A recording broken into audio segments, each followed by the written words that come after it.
Okay, I might begin now as people are streaming in. Thank you so much for joining us. Before I start today's webinar, I'd first like to acknowledge the Wurundjeri people of the Kulin Nation, the traditional custodians of the land where we're joining today here at St Vincent's Hospital, Melbourne. I'd also like to acknowledge the traditional custodians of all the lands that you may be joining from today. I pay my respects to elders, past, present and emerging, and to all Aboriginal and Torres Strait Islander people joining us today. So my name is Emma Burrows. It's really lovely to be here as your moderator on behalf of ResearchFriends, which is an initiative, a partnership between TrialScreen and St Vincent's. It's a real privilege and I really appreciate you trusting us with your time today. Quick housekeeping just before we begin. You can say hi or you can reflect in the chat window at any point. If you have a question, please use the Q&A button. We'll be monitoring this later on, and after we have a panel session, we'll have time for Q&A to be addressed. Nick from our team is also here and he's monitoring everything and he can help you if you have any technical issues. You can message him directly. We will be recording today's session, and that's so we can share it with the broader ResearchFriends community. Please feel free to get in touch with us if you've got any concerns. So just a reminder too that today's session is general in nature, so we won't be giving individual medical advice, and we kindly ask you not to share any specific personal cases in the Q&A. We'll do our best to answer all your questions. We've had quite a lot of questions already pre-submitted. So I would like to begin by giving a very quick overview of ResearchFriends. I think many of you might be new to our community. It's a growing community that is linked with St Vincent's Hospital, Melbourne, and it's designed to keep you connected in with what research opportunities are happening, especially in the clinical trial space. We're joined together today by two people who bring decades of experience and compassion to their work. Professor Richard MacIsaac is the Director of Endocrinology and Diabetes at St Vincent's. He's a leader in diabetes research and clinical care, and he's here to help us understand how treatment is changing, especially with the rise of new medications. Elizabeth Mulrooney, who I will call Liz from now on, is a diabetes educator and a clinical trial coordinator who has supported hundreds of people living with type 2 diabetes to navigate both care, but research participation and also getting access to the information that you need. She's one of the most approachable people in healthcare that I've met. Together, they'll help us explore how type 2 diabetes care is evolving and what the future looks like. So I'd like to open up to both Richard and Liz now. Let's start the conversation. I thought we'd start first with just you introducing yourself in your own words, because I know that's a much more personal way to begin our session. Over to you, Richard. Thanks very much, Emma, and hello to everyone that's joined this event. I've been very lucky to have worked in the area of diabetes for over 25 years, and very lucky too that my work has covered a lot of varied areas in terms of diabetes care, from the clinical care of people in the outpatient setting within the hospital, when unfortunately some people have come in as inpatients. Research, been very interested in the development of diabetes complications and how to prevent the development and progression of those complications, but also very interested in how we might be able to apply new medicines and technologies to improve the lives of people with diabetes. So I consider myself very fortunate that I've been able to work in a group environment for a lot of those things that I've talked about, and to work with fantastic people like Liz, who's from a clinical trials background, but of course a very experienced diabetes educator. So I think we've been lucky in the field of diabetes that a lot of our work has involved good teamwork and good collaboration between teams to try and help people achieve the best outcomes for their health. Thank you so much, Richard. Liz could say a little bit about herself now. Thanks, Richard. Thanks, Emma. Your words were very kind. I started my nursing career probably about 25 years ago, and became really passionate about diabetes and moved over to diabetes about 15 years ago. And when Richard came on board St V's, I started clinical trials probably back in 2010. So it's been a really great balance for me having clinical trials and diabetes education as a collaboration. And we've got a really amazing team here working with, people with diabetes and other endocrine disorders. So it's been really good. Thank you so much. Lovely to start there. Should we get into a couple of definitions? So Richard, would you mind walking us through type 2 diabetes? What is it and why early management is so important? Sure, Emma. Well, it's a complex condition, and despite us researching type 2 diabetes for many years and many decades, the actual causes and the factors that drive the development in high blood sugar levels in people with diabetes are still not completely well understood. Just very simply, we think that early on, there's a block to the action of the hormone called insulin. Insulin is an important hormone. It gets sugar, glucose from the bloodstream into cells to be burned up as a fuel. So if you can't get it into the blood cells, the level builds up. The cells, the level builds up in the blood. Then over time, even early on, some people might have high insulin levels. Then over time, the poor cells that make insulin within the pancreas, called beta cells, for reasons we still don't understand very well, can't keep up with the production of insulin, and so the level of insulin can drop off in these people with type 2 diabetes over time. So complex condition. The basis for type 2 diabetes can be genetic in some people. It's strong family history, lifestyle factors. Unfortunately, if we carry more weight, the block to the action of insulin seems to be greater. But lots of things that we still don't quite understand lead to the development of type 2 diabetes. Very prevalent condition in the community. The prevalence seems to be going up. And the problem with type 2 diabetes and high blood sugar levels probably are twofold in terms of complications. High blood sugar levels can make you feel thirsty. The body tries to get rid of that extra glucose by making you pass it in your urine. So people run off to the toilet a lot more to pass urine. It makes people thirsty. Then you can get quite dehydrated with that. But over time, the high blood sugar levels are very bad for blood vessels, especially blood vessels in the back of the eye, the little blood vessels within the kidney, blood vessels in the heart and the circulation. So we worry about that. And there are also other metabolic problems associated with type 2 diabetes. Fat can accumulate in various parts of the body, which can also be the driver for type 2 diabetes. But fat within the liver is something that we're becoming increasingly aware of as being a problem for people with type 2 diabetes. So the circulation can be affected, nerves can be affected, so people can lose sensation in their feet. And this is one of the feared complications of diabetes, is a thing called peripheral neuropathy, or the diabetic foot, and maybe stepping on something and not knowing about it because you can't feel it, and then that's causing an ulcer. So lots of people in the hospital with diabetes, a very common condition in the community. But as we'll hear later on, good news, there are major advances in the way that we can treat this condition. It's a very complex system. I know our bodies are complex, but when we've got additional pressures on them, it's a hard thing to manage. Could you let us know what's the current now with type 2 diabetes management?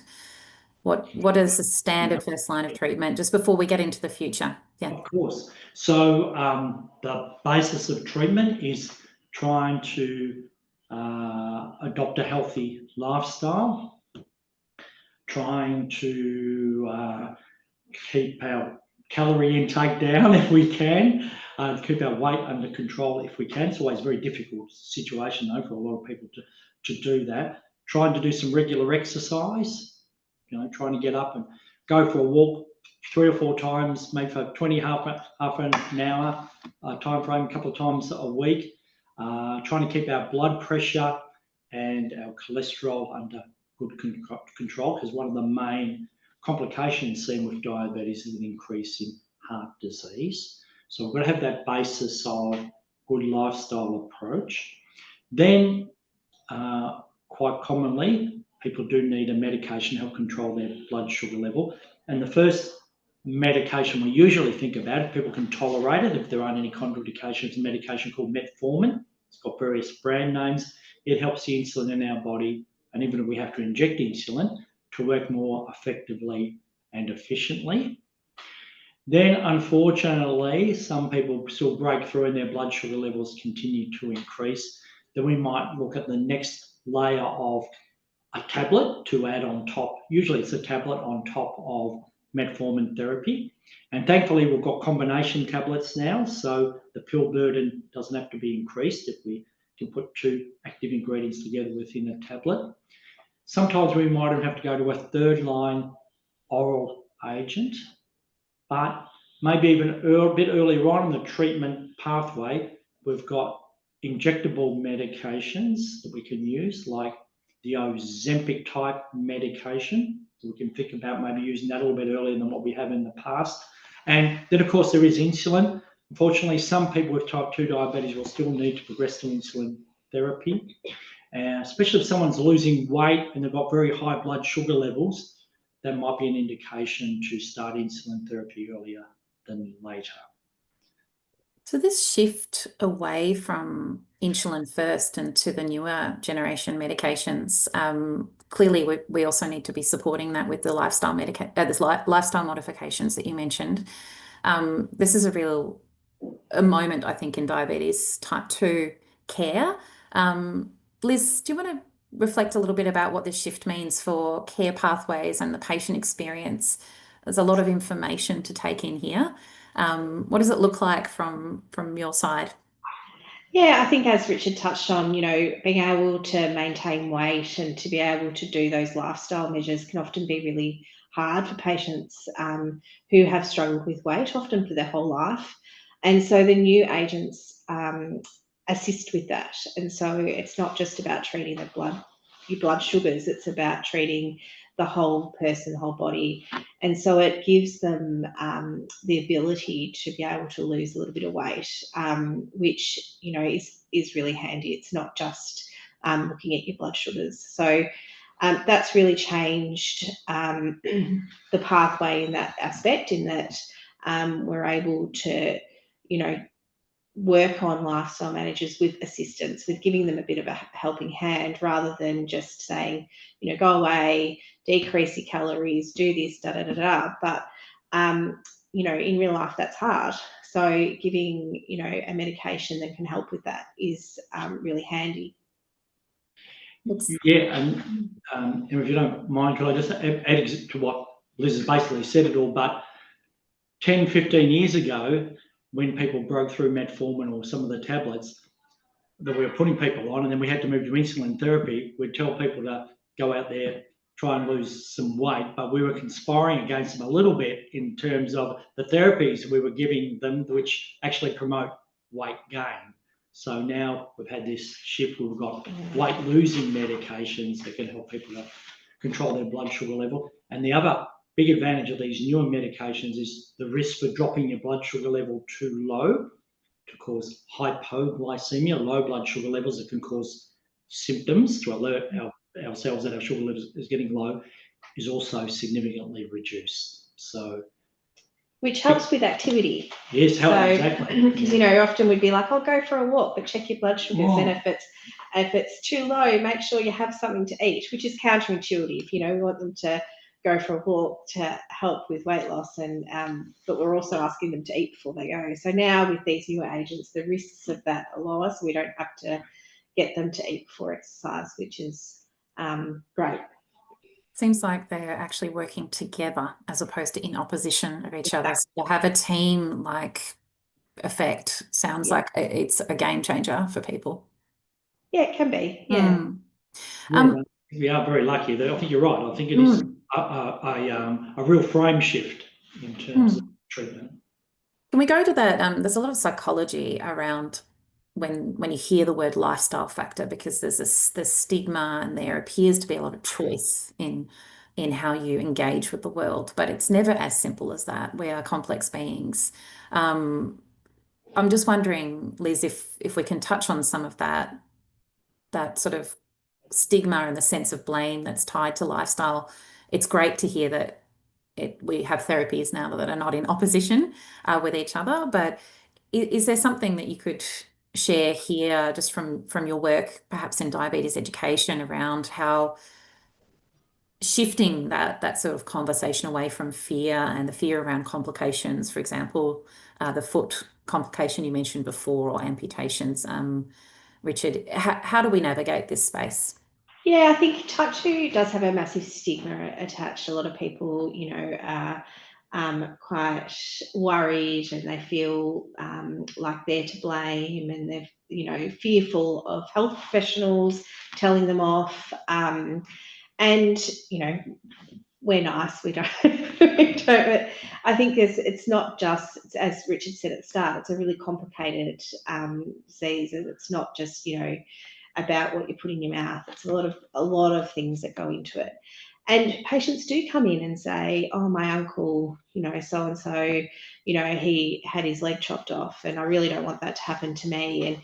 And so they've got this fear. And so often that freezes them into actually not being able to do anything, and to miss appointments, and to not be honest, and to not actually be proactive about their health, because they're afraid of what it means. And so they sort of bury their heads. But we're here to support them and to give them, the assistance they need. And also small goals, it can be looking really overwhelming if we're saying, okay, you need to lose 50 kilos and you need to, walk 3 hours a week, and they've gone from doing nothing. So giving them small achievable goals, and looking at what their motivators are, and also what they want. So often they'll come to us being referred for one thing, but what they actually want, what they need, might be slightly different. So really listening to them and what they need. Yeah, I think you touched on a very good point there, Liz. We've got to deal with a person with diabetes. They're the centre of everything that we do. So it has to be a partnership between the clinical team and the person that's come in for help. And we have to tailor our treatment plan for each individual person that comes in. We have to be realistic about what we can achieve. But I think one of the other issues is there is a lot of information out there about this sort of area. A lot of confusion out there. What's the right thing to do? I've heard this, I've heard that from my relative. There are some reputable and recognised sources to go to help with some information here. Diabetes Australia just, I think yesterday, launched the Diabetes Prevent program. There's a number you can ring, 1-800-PREVENT, I think it is. I can't remember if that's exactly the number or not. So that's out there. Diabetes Victoria also running a program to help people with the Life program with their lifestyle choices. So they would be very reputable sources of information to go to, and that's where I'd get my information from. I'm so glad you raised that, Richard, because I was going to talk about the rise in misinformation is something we're seeing across not just health, but our political spheres. And when it turns to, where people are getting their information, I had a chat with my Uber driver the other night, and he said, oh, I read the news, that's my hobby. And I said, oh, where do you get your news from? And he said, oh, Instagram. And, I enjoy spending some time on Instagram too. I think it's really entertaining, and I can connect with people in a one-on-one way. I understand why it is really a new and really interesting way to get information. But there are some things that are coming from social media and from these places. Do you get a lot of questions in your clinic around new diets, like, for example, the carnivore diet as a way to manage symptoms? Do you hear of alternative therapies? And is your strategy to go straight to please trust these institutions, or do you have anything else that you use? Yeah, you're right. There's lots of information out there. I'll just try and break it down. If anybody asks me about this, down to some basics.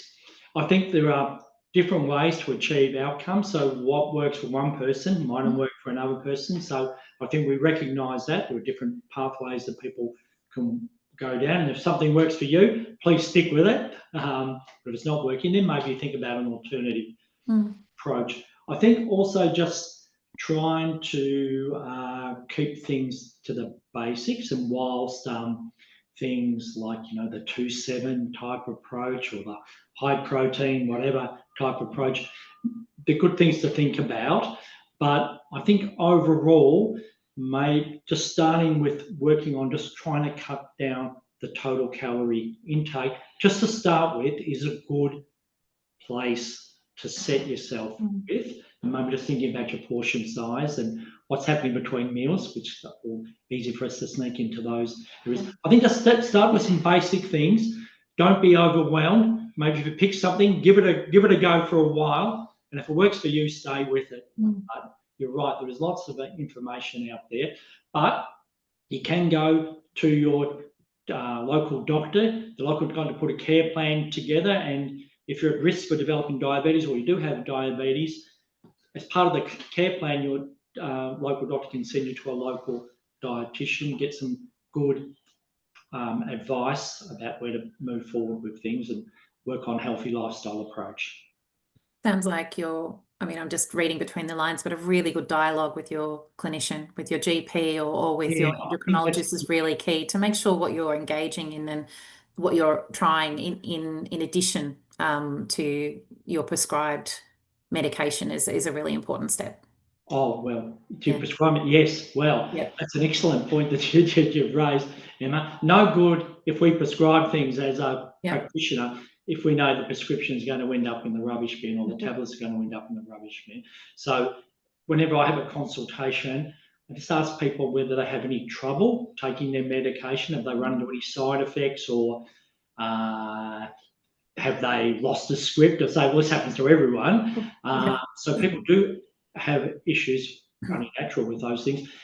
And unfortunately, in some ways, you've got to be careful what you wish for. The more medications that we find have a benefit for people with diabetes, the more we want to add on. And I think we just have to be careful. We have to think from the patient's point of view too, the best way to try and handle having lots of different medications, especially when you're not feeling too unwell yourself. So diabetes, a lot of the time, it's an asymptomatic condition. So you come in, you're feeling well, and the doctor writes out 5 medications for you. Well, I know how I probably react to that. So I think we have to deal with things from the patient perspective too, in maybe a stepwise approach.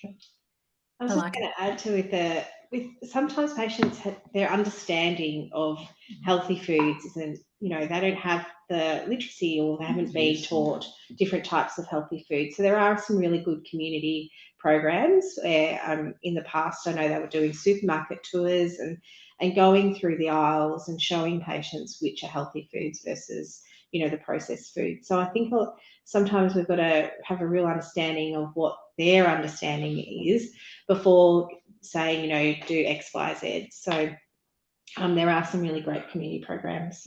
Yeah, well, once again, Liz, I think it's spot on there. We've got to think how the person with the condition is seeing things too, and try and look at it from that perspective to help people understand what's going on.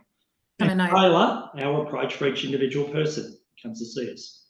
That sounds great. I know that some people are talking in the chat about diet and wanting more information, and we have actually put a link to Diabetes Victoria. They've got some really good advice there around diets that have had research behind them. Speaking of research, Richard, you did mention initially that not a lot is known about diabetes and its underlying cause, type 2. And I've got a prompt here to bring up research at St. Vincent's. I'd like to know, in a high-level overview, I know you can't go into a lot of detail, we've not got a lot of time here, but what's some exciting research that's happening at the moment? And then I'm going to move to Liz. How can we get involved?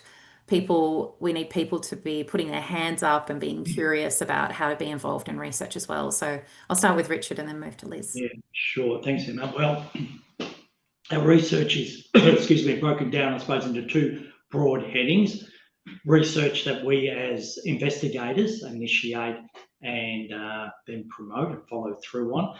Then there's research which is industry sponsored for a company, say, that has a medication and wants to know how this medication works, maybe to prevent a specific condition. And then they might come to us to recruit patients for a clinical trial.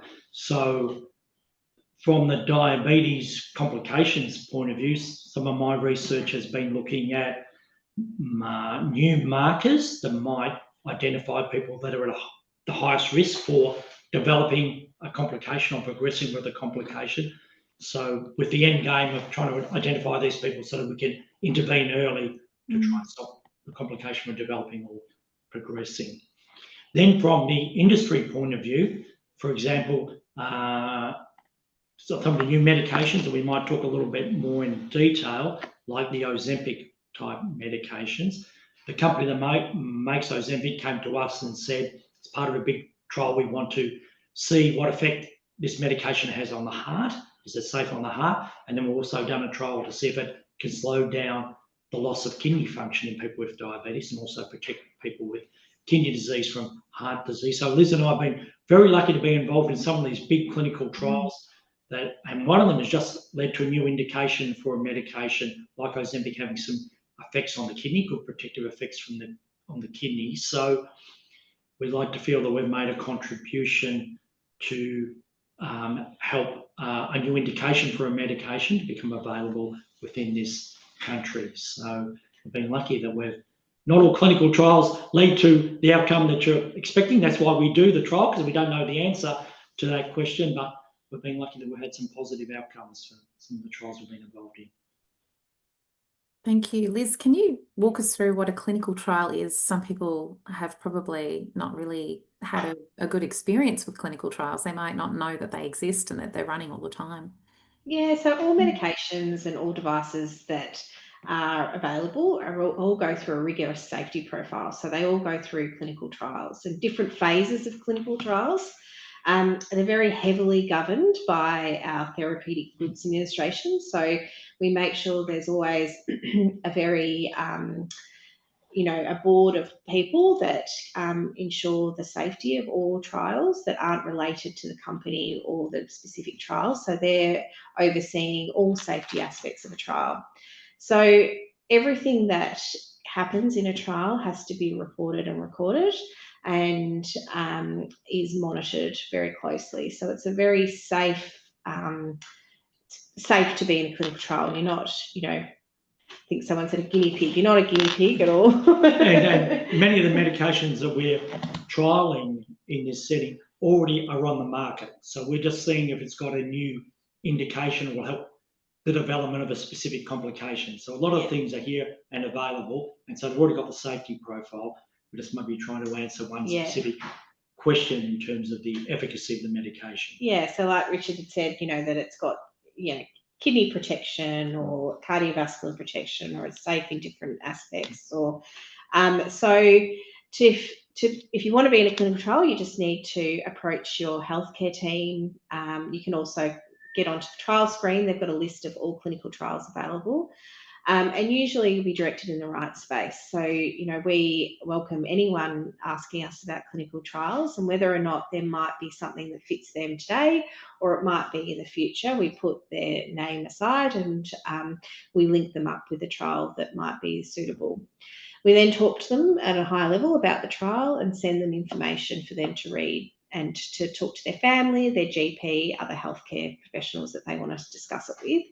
And then we meet again and we go through that consent process. So we make sure that everybody's aware of the trial, that their understanding of what's involved is very clear, and that they've got the ability to leave at any time. So they're not locked into the trial. We prefer them to stay in the trial because that makes the data more robust. But if there's reasons that they can't be in the trial, then we discuss that and we work through that. So the participant in a clinical trial is a really key person in the team. We see them as part of our team. We see them as a really crucial part, and we really value their support. So it's unlike them going to a visit with their doctor. They're actually there voluntarily. They're really helping us, and we want to make sure that they feel really valued and that their understanding of what's happening throughout the trial is there. So we keep them up to date with, different things that are going on through the trial. I think we've had, lunches and things to just update them on different things. Because, sometimes these trials might go for, a couple of years. Sometimes they're short, they're only a couple of months, but sometimes we've had a 5-year trial as well. So we actually build up a really close relationship with the participants and their families, and often they'll come back and see us even once they're finished and want to be in the other trials. So, we very much value the participants, and we make sure that it's as easy as possible for them to come in, and that they're not out of pocket, and that they're supported all the way through, and that they feel empowered, that they're not feeling like, it's hard work. So many amazing medical advances have been a Totally. direct result of people volunteering their And we time. say that sometimes, you may not get direct benefit. Often people do, even if they're on a placebo or not the trial medication. They often do really well because they're having closer oversight. But they may not get that direct benefit. But it's also what's happening in the future, that these medications are going on the market, because medications like Ozempic are only available because there's been clinical trials. So we often will say, I reckon that patient's on the active drug, and they're not, but they're just doing really well, being monitored and part of the team. You touched on another benefit. I think, the sense of feeling good and contributing to new knowledge is clearly one of the things that we hear about at Trial Screen for why people put their hand up. But quality of care, so having more touch points with people like the two of you, and having an opportunity to talk and ask questions and understand a little bit more about how are these drugs working, and what does the research process look like. That seems to be something we hear too. Yeah. Well, that's exactly why we have to do a placebo-controlled trial quite often, because people, just being part of a clinical trial, people's health parameters improve through that extra contact, maybe reinvigoration of a approach to lifestyle. But people do better, and that's why we need to have the placebo arm, because that's what we always tell people about this. We're not sure ourselves what you're going to get, but generally you do better when you're enrolled in the clinical trial in terms of your health outcomes. Sounds like a win-win. Can I take us now to projecting a little bit towards the future, and then we will have some time for questions. What are you really excited about? Maybe we'll start with Richard. What are the combination therapies or the next gen treatments that are coming out that are not quite available yet, but you're really excited about them? If you can talk about. Yes, well, the big sense. Maybe just to set the scene again, in the last few years, we've had 2 major players in terms of classes of medication come onto the market that have helped people with type 2 diabetes. One is a medication belonging to the class C SGLT2 inhibitors, the sodium glucose transport inhibitors. These medications block glucose reabsorption in the kidneys, and there seems to be something magic about blocking that and glucose sugar ending up in the urine and passing that urine. It reduces the blood volume a little bit too, but getting glucose out of the body has these magic effects on the heart and the kidney. Probably has lots of other effects that we still don't quite understand, but been shown to have good effects on the heart, especially for heart failure, very good kidney protective effects. The medications generally help people to lose a little bit of weight, low risk for hypoglycemia when the medications are used with metformin. They do have some issues associated with their use. People can pass more urine, and because you're weaning out sugar, the chances of having an infection around the groin like thrush are increased, and they can increase the acid level in the blood, causing a condition called ketosis, which is good in some circumstances. It helps suppress our appetite, but if it is out of control, it can cause a nasty condition that affects the acidity of our blood called ketoacidosis. So we've got that group of medications. Then we've had the group of medications that potentiate they mimic and try and build on what happens after we eat something, and special chemical messages are released from the gut. So this is the GLP-1 receptor agonists.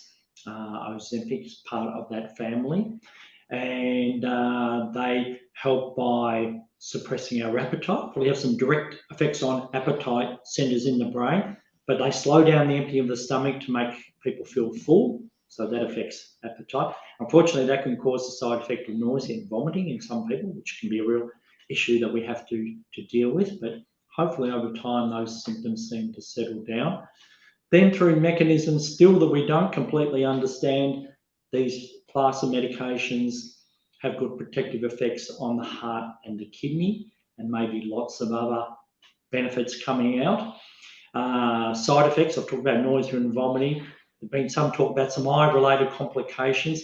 Nothing has really come out that we can't explain in terms of that complication in the randomised control trials, where people have been matched active medication versus placebo, say for age, gender, weight, and lots of other comorbidities.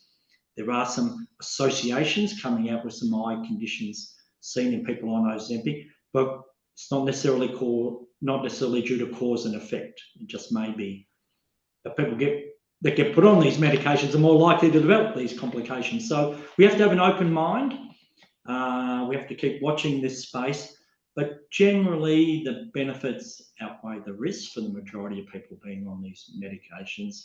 And of course, we might talk about that in a minute or two. Access and affordability of the medications are maybe a separate issue that if we've got time we could talk about. So moving forward though, there might be different combinations of gut hormones that work through slightly different pathways that might have extra benefits on top of what we're already seeing with a medication. So I'm just using Ozempic as an example because it's out there in the media and people are talking about it, might have extra benefits on top of that. So that's what we're looking forward to. And maybe some of these medications also combined with insulin, maybe a once weekly insulin with a once weekly injection of a medication like that one I've just discussed.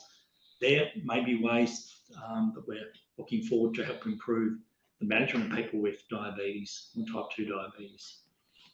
And you mentioned complications, and I think that's really important. A lot of questions came through in our Q&A pre-submission, and I can see others come through now around every medication you're taking. There needs to be that individual monitoring, but we do watch the research space as well, don't we? And we see that there are some trends coming out, and some things seem like there are less complications. And it sounds like what you're saying, that these newer generation therapies, when in combination with others, are providing a much better long-term outcome for people.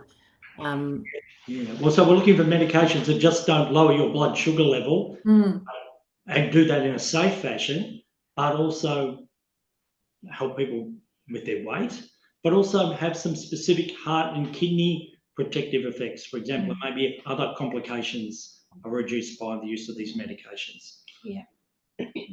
So, there's some talk around, I think a lot of people feel a little bit apprehensive about needles, and these Ozempic-based sort of GLP-1 agonists do tend to come with this mode of administration. Are there any tablet versions coming? Is that what we should expect to see? Yes. Well, maybe just getting back to the injection. Yeah. I think when you talk about injection, most people still have the concept, I'm going to have to draw something with a syringe from a vial and give myself an injection.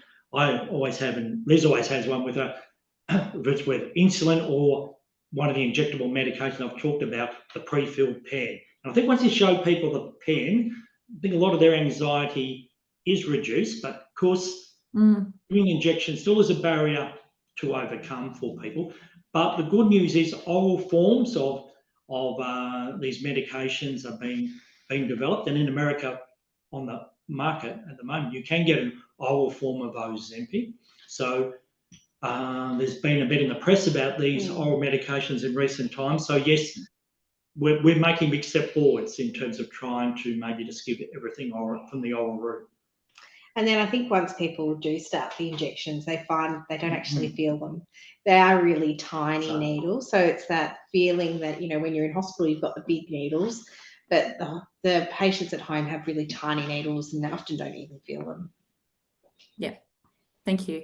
Are there other sort of newer ways of managing type 2 diabetes that relate to apps or tech tools that people can integrate into their lives to help them Yeah. monitor, their behavioural changes Sure. and how that's working? There are Definitely. lots of apps out there, and once again, getting back to what you can trust and what you can't trust is, I think, an issue people have to maybe work their own way through. But we've talked about some of the reputable sources of information to go to. Continuous glucose monitoring is becoming more popular in the setting of type 2 diabetes. Unfortunately, no subsidy out there from the government or from the National Diabetes Support Scheme for type 2 diabetes. But my feeling is, even if you use the continuous glucose monitor intermittently, maybe do a 2-week period every now and then, it gives you automatic feedback as to what puts your blood sugar level up and what doesn't. Definitely. And so it might help you to just modify your behaviour in the future. If you can take on board some of the lessons for when your blood sugar level shot up, better stay clear of that in the future.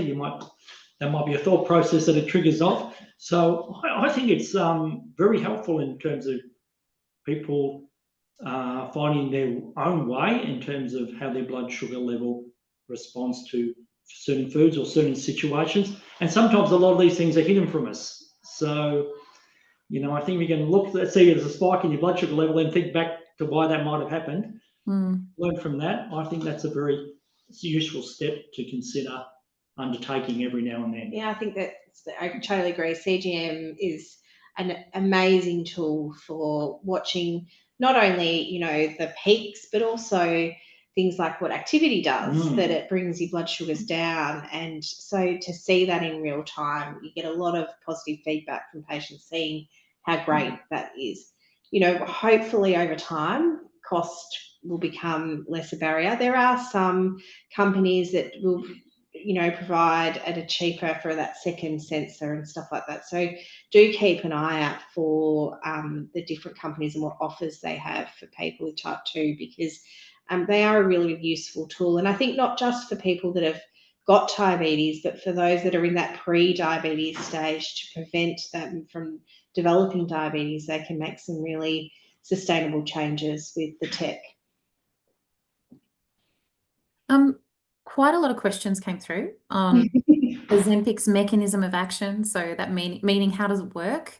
And another question touched on, how you talk about the purpose of a treatment. So the underlying, what does it do? I mean, everyone has a different, we might not be able to go into it now because we've only got a minute, but just wondering if this is something that people can can they get information around this if they're hungry for how these drugs work and what they're doing? Is that something that you recommend some people deep dive into? Yes, well, hunger's it's a difficult animal to tame, isn't it, at times? But medications like Ozempic, they do target hunger.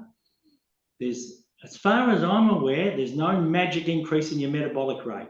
They just cut down on the hunger drive and then what you eat. So whether they help to direct towards better food choices or not is something that's still debated, but they do suppress the overall appetite area and make people feel full. So that's probably making people feel full. I would imagine is probably the main driver a lot of the time.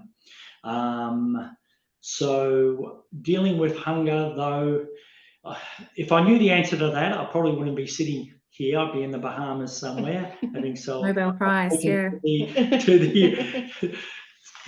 Comes up with the equation that solves this issue. But I think just trying to even think about smaller meals during the day, just trying to deal with that. Just trying to think about what you're using to deal with the issue of hunger, your food choice when you're feeling really hungry, maybe not just going for the quick fix for something, maybe with a bit of a longer acting carbohydrate release effect. So yeah, very difficult area.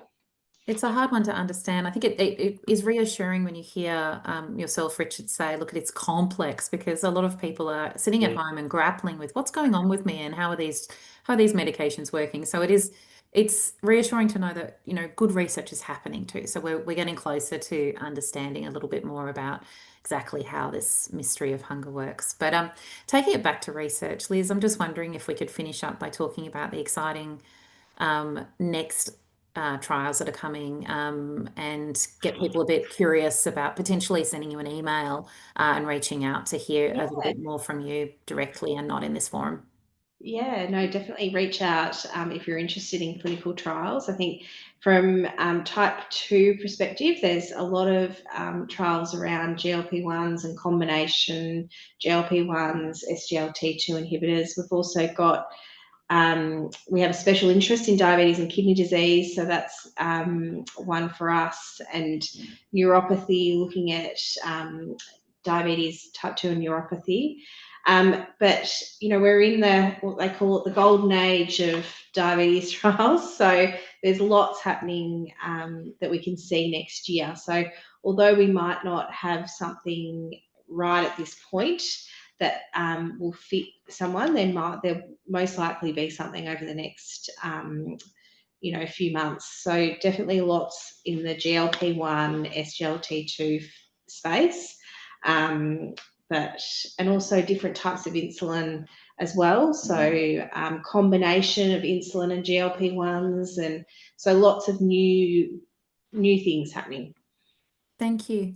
I know we're 2 minutes over now, so we should probably wrap up this conversation. But I did want to let everyone know that we will be writing a small piece that will be on ResearchFriends. So if you haven't signed up to ResearchFriends at St Vincent's, please do. We'll put the link in the chat, and we'll also send you an email in case you want to follow that link.